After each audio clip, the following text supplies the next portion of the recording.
हर हर महादेव। जो प्रदोष व्रत सोमवार के दिन पड़ता है वह सोम प्रदोष व्रत कहलाता है। सोमवार को भगवान शिव का दिन माना जाता है। इस दिन प्रदोष व्रत होने से उसका महत्व और भी अधिक बढ़ जाता है। तो अब सुनिए सोम प्रदोष व्रत की कथा को पूरा सुने और कमेंट बॉक्स में हर हर महादेव जरूर लिखें। एक नगर में एक ब्राह्मणी रहती थी। उसके पति का स्वर्गवास हो गया था। उसका अब कोई आश्रयदाता नहीं था, इसीलिए सुबह होते ही अपने पुत्र के साथ भीख मांगने निकल पड़ती थी। भिक्षाटन से स्वयं तथा पुत्र का पेट पालती। एक दिन ब्राह्मणी घर लौट रही थी तो उसे एक लड़का घायल अवस्था में कराहता हुआ मिला।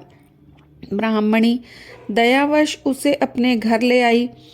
वह लड़का विदर्भ का राजकुमार था।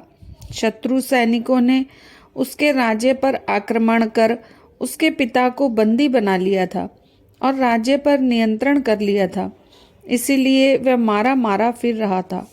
राजकुमार ब्राह्मणी पुत्र के साथ ब्राह्मणी के घर रहने लगा।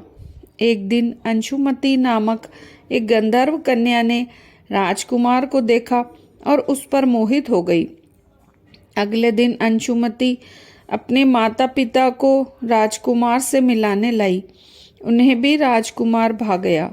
कुछ दिनों बाद अंशुमती के माता पिता को शंकर भगवान ने स्वप्न में आदेश दिया कि राजकुमार और अंशुमती का विवाह कर दिया जाए।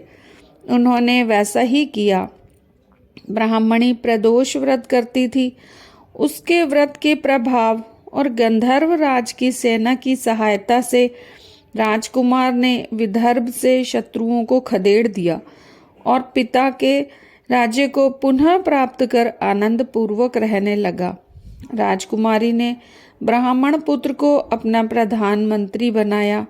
ब्राह्मणी के प्रदोष व्रत के महात्म्य से जैसे राजकुमार और ब्राह्मणी के दिन फिरे, वैसे ही शंकर भगवान अपने अन्य सभी भक्तों के दिन भी फेरते हैं।